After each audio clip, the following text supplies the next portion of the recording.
Hi everyone, welcome to this reading. So we're just going to dive right into this one. Okay, let's go ahead. Channel members, you guys will have a collective message that posts tomorrow evening, so definitely check back for that. If you're interested in channel memberships, that link will be in the description box below.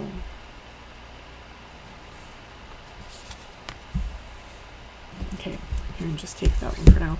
So one of the things that I'm seeing here is I'm seeing this almost as though there's an obstacle that may be taking place within the collective that this message is coming through for, that is really trying to temper something inside of a person. The reason why I'm getting the temper is because this man is standing inside of a furnace. He's inside the top of this mountain. There's an obstacle that someone is in the process of overcoming. I do feel that this is mostly overcome, right? He's near the top of that mountain. But the thing about this obstacle is it's also provided someone with a higher vantage point. They've been able to see things from a different angle, and this is part of the tempering process that's currently occurring. Some things that are being tempered right now is issues regarding the heart space, a little bit about how our own identity influences those issues, and how once opening up from these issues, there's this magenta color that comes in here, which is a color that really represents sort of marching to the beat of our own drum. So one of the obstacles seems to be that someone has had to learn how to express and how to more fully embody the essence of who they actually are. They may have felt as though there was a very long period of being in the darkness in terms of that. So maybe feeling like someone couldn't necessarily say the things that they wanted to say or couldn't truly be themselves. Now, the way up this obstacle was not necessarily straight. It's very circumnavigous. And I feel that this is something that's taken a very long time for someone to reach the point that they are at now. And there may be a tendency for whoever this message is for to get kind of down on that, to get down on themselves about like, oh God, there's still more to do. Like, you know, but they're down on themselves. It doesn't feel like it's outwardly projected.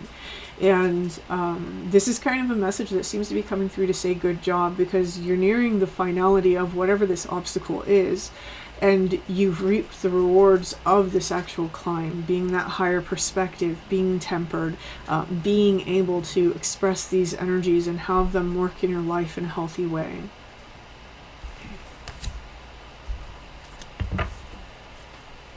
The number 33 may be important for somebody.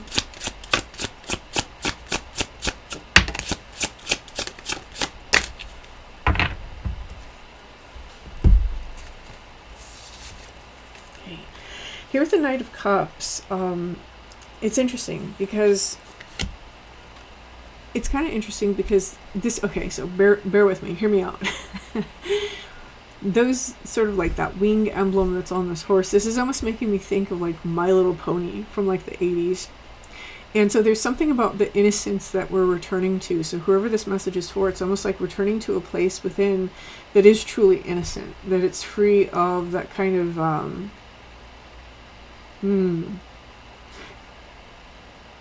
protective mechanism that always has like a bone to pick. That I don't know how else to put it. That's how it's coming across to me. And what's happening now is that somebody's wearing that innocence in the way that they're expressing, in the way that they're coming out.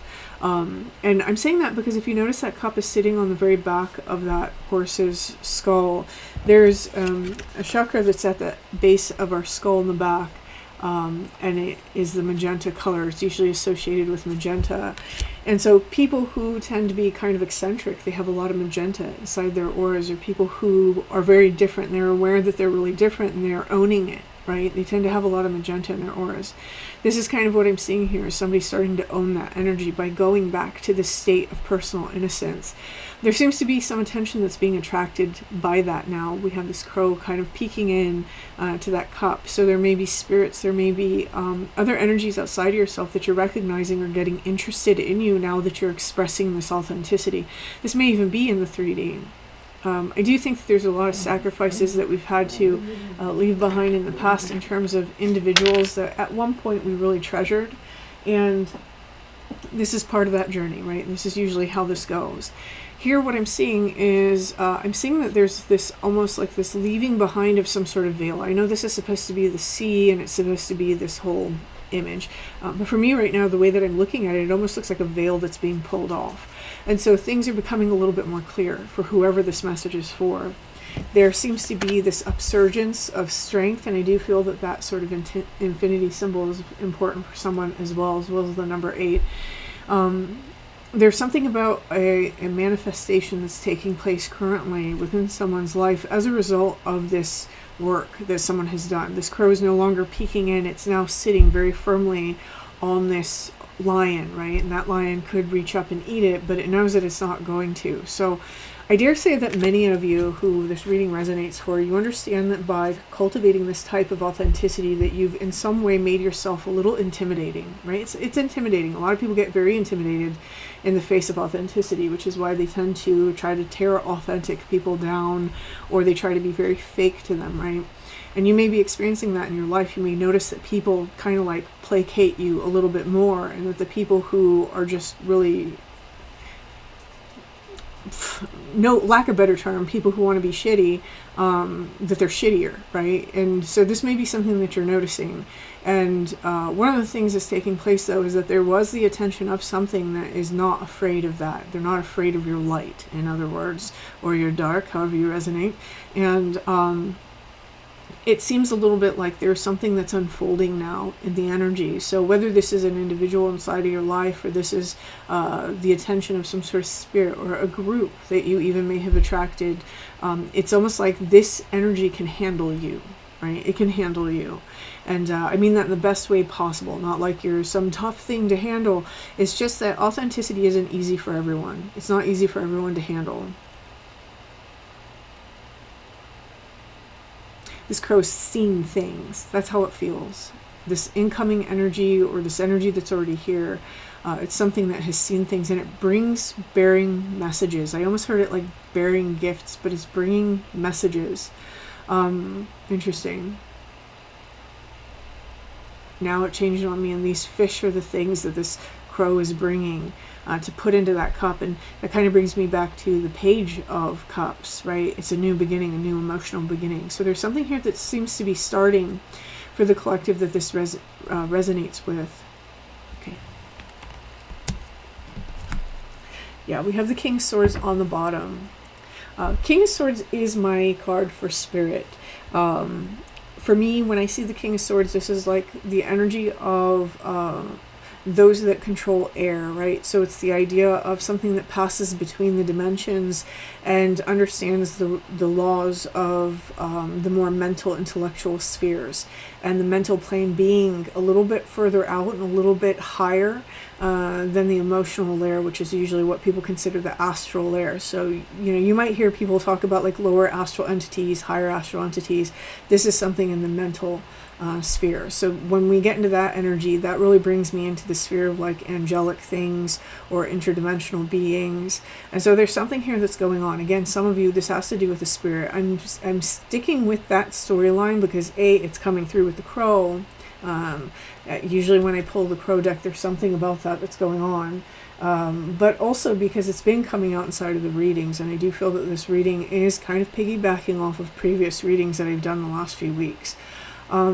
There's also an element of some sort of protective energy that's stepping forward to me as well. At first I saw it as like an owl, but then it kind of just morphed between like a deer and then a wolf. So there's something here about a protective spirit that's stepping through as well. And this protective spirit is something that I'm feeling the energy of having been hard won.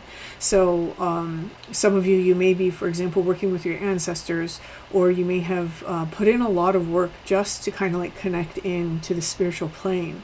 And for some of you, definitely practicing some things like journeying and trying to get in touch with like a more animal spirit type of energy. But whatever it is, it's been hard won. And if you aren't aware of those practices, you may just be aware that something is around you at this time and you feel a little bit more protected by it. So I think it's going to be appearing to people depending on their skill set, and also the amount of energy and attention that they're able to put into it. But there's definitely something here about an energy that's not intimidated, an energy that is not, I don't want to say aligned. What I want to say is it doesn't have an agenda. It's not operating out of some agenda that's working cross counter to yours. It's almost like very neutral. It's a very neutral feeling. And whatever this is, again, like I said, it's coming with messages. I usually say insights and inspirations, but that's not necessarily how this one feels. It could be messages that we see in the world around us. It could be messages that we receive inside of our dreams, but it feels more so like messages. And part of the messages, it's almost like it's being given to me like a code. I don't like using that word because I think people take it too literally, but it's some sort of energetic imprint that is essentially allowing the unfolding of self to take place in a deeper way.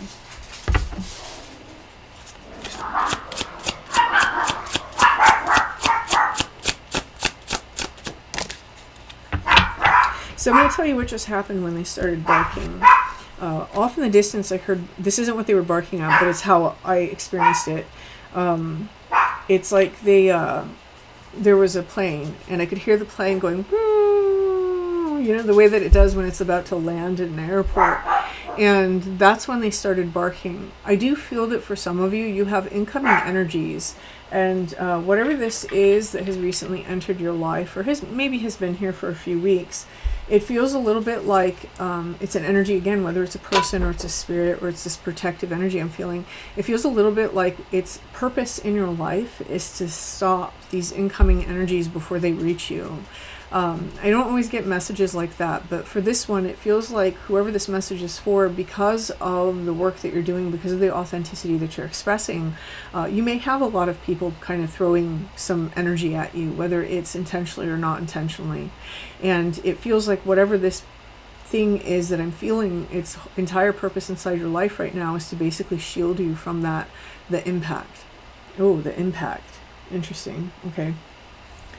There may be, in the process of this, there may be change. Some of you may be having people in your life, I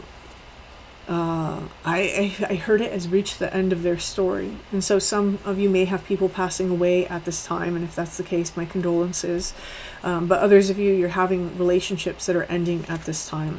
Again, that with that energy of these things can't necessarily come near you in quite the same way. We have the Two of Swords, which is my card for blocking things. And then we have the Seven of Wands. This is about, I don't want to, weird, I heard it as defense, but I don't feel that that's actually what's being meant by it. It's fighting for what you believe in. It's more like standing your ground, right?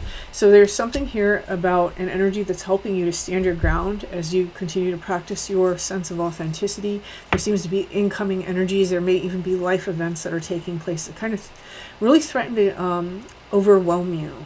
And whoever this message is for, this other energy is kind of here to like take the brunt of that. It's almost like I'm seeing something absorb the shock. And it doesn't mean that it necessarily affects them, but they're here almost in some capacity as a shield. Does that mean that you're not going to feel it at all? Absolutely not. Does it mean that it's not going to be something that's difficult for you? Absolutely not. Again, we started off with the mountain and this obstacle. I almost feel that for some of you, you asked for help, right? Like some of you may have prayed that an angel would protect you or guide you or be around you. Again, I'm going back to that because this element of air is really heavy inside this reading. Some of you may have, especially if you're, for example, if you resonate with the term starseed, maybe you ask for like some sort of interdimensional or interplanetary help. You know, I know that everybody watching this has very different walks that they come from. And so this is kind of what I'm getting. I'm getting that there's a call has been answered. There we go. A call has been answered.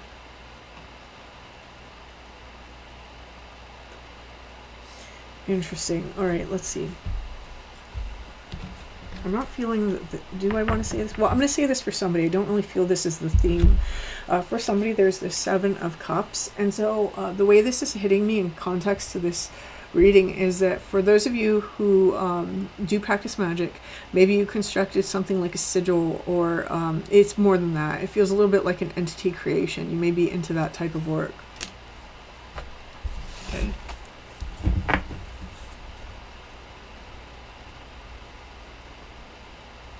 Working with egregores or something like. Okay, here we have the desert showing up. What was this one wanted to fall? Okay. And then the temple. I feel that whoever this message is for, you may have like secluded yourself, hence this desert card, for a little while you have been working through whatever this obstacle is. I almost feel like it's a mountain range and someone's trying to get to the other side. So someone's trying to have an experience that they've never had before, or call something into their experience in life that they weren't able to reach previously. And that may be what all of this is about. Here with the temple, I'm almost seeing the temple as the top of that mountain where this furnace is. And so this is a time when someone may be asking for things or calling things in, or getting really immersed into their own process and their own spiritual practices. This is a very sacred place, right? The top of the mountain is a very sacred place. So even if you don't feel that you overcome the obstacle, don't overlook the fact that the phase that you're in right now is the sacred space. This is where things are created. This is where your prayers are answered. This is the place where the things that you will and the things that you imagine can become, right? Because you don't know what's on the other side of that mountain until you actually step down. So this is like a moment of manifestation that's kind of taking place, and it almost feels like whatever this energy I keep feeling in this reading, whether it's a spirit or a person or a protective being, or again an entity creation that someone has made, it's almost like its function is to make sure that that holy space is not infringed upon as you experience it, whether you are willing to experience it consciously or not. Okay, so that's where I'm supposed to leave it. If this resonates with you, please hit that like button. Feel free to leave me a comment, and until next time.